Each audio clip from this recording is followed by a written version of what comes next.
और आज हम यहाँ मिलने आए थे। वैसे तो राजनीतिक भाषा में इसको शिष्टाचार मुलाकात कहते हैं, लेकिन मैं व्यक्तिगत तौर पे समझता हूँ कि ये हमारा एक आत्मीय मुलाकात थी, इस लिहाज से कि ये देश में जो परिस्थिति है अभी, जिस तरह से तानाशाही चल रही है,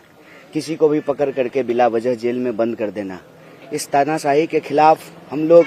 पिछले कई सालों से लड़ रहे हैं और तानाशाही के खिलाफ इस लड़ाई में हम सब एकजुट हैं। तो उनसे हम ये बात कहने के लिए, उनको बताने के लिए कि इस लड़ाई को हम लोग सब मिल करके लड़ेंगे, एकजुट होकर के लड़ेंगे और देश में संविधान और लोकतंत्र को जिस तरह से समाप्त किया जा रहा है, इसको हम लोग बचाएंगे, संविधान को भी, देश को भी, और इस तानाशाही को खत्म करेंगे। चुनाव को लेकर कोई बातचीत हुई, कैंपेन को लेकर खास तौर पे 4 सीटों पे चुनाव प्रचार कर रही है, क्या आपने डिमांड की कि हमारी सीट पे भी आएंगे? नहीं, 4 सीट पे हम चुनाव नहीं लड़ रहे हैं, हम 543 सीट पे चुनाव लड़ रहे हैं।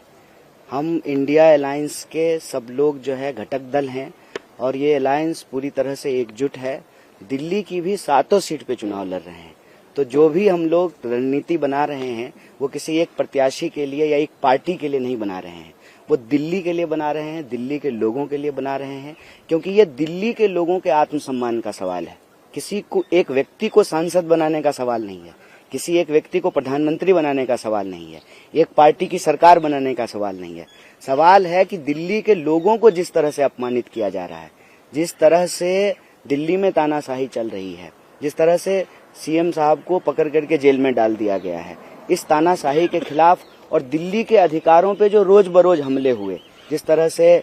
सुप्रीम कोर्ट के डिसीजन को ऑर्डिनेंस के तहत बदला गया, जिस तरीके से बार बार विकास के कार्यों को अटकाने की कोशिश की जाती है एडमिनिस्ट्रेटिव तरीके से, और अंततः कई नेताओं को पकड़ करके चुनाव के बीच में जो जेल में डाला गया है, मैं समझता हूं कि ये दिल्ली के लोगों को अपमानित किया जा रहा है। तो दिल्ली में जो लोकसभा का चुनाव हो रहा है, ये दिल्ली के आम लोगों के आत्मसम्मान की लड़ाई है और दिल्ली के ऊपर जो तानाशाही थोपी जा रही है, देश के ऊपर जो तानाशाही थोपी जा रही है, उस तानाशाही के खिलाफ दिल्ली के लोग एकजुट रहें, एक साथ रहें और हम सभी सीटों पर, 7 सीटों पर मिल करके लड़ रहे हैं और मिलकर रणनीति बना रहे हैं। अच्छा, कांग्रेस में भी फूट है आपके नाम को लेकर, लवली छोड़ देते हैं, खत लिखते हैं, आपका नाम भी का भी जिक्र करते हैं, तो इसे आप किस तरीके से देखते हैं? क्योंकि चुनाव के दौरान ये होना तो क्या नुकसान होगा या फिर किस वजह से आप मान रहे हैं? अव्वल तो जो है वो पत्र मुझे नहीं मिला है, ना मैंने वो पत्र पढ़ा है। और आपको मालूम है कि देश भर में बीजेपी जो कर रही है वो ज्यादा खतरनाक है। रादर देन कांग्रेस के किसी पार्टी के नेता ने इस्तीफा दे दिया, उससे ज्यादा खतरनाक चीजें देश में हो रही है। हमने देखा कि सूरत में क्या हुआ, हमने देखा कि इंदौर में क्या हुआ, हमने देखा कि खजुराहो में क्या हुआ। मैं तो दिल्ली के लोगों को भी कह रहा हूँ कि आप सौभाग्यशाली हैं,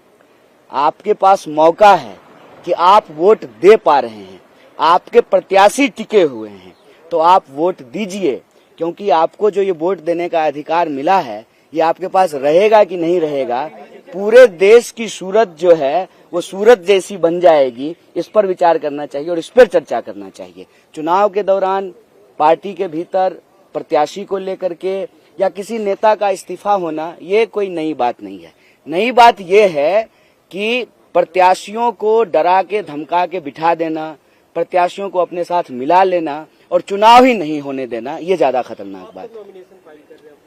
अभी तारीख तय नहीं है, तारीख तय होगी तो आप लोगों को सूचित करेंगे। अभी तभी तारीख ही नहीं तय हुई है और हमने आपको कहा कि जो है ये मुलाकात जो है वो चुनावी नहीं है, वैचारिक है। देश दुनिया की हर खबर सबसे पहले देखने के लिए फॉलो करें Dainik Savera TV, YouTube, Facebook, Instagram, X और व्हाट्सएप चैनल पर।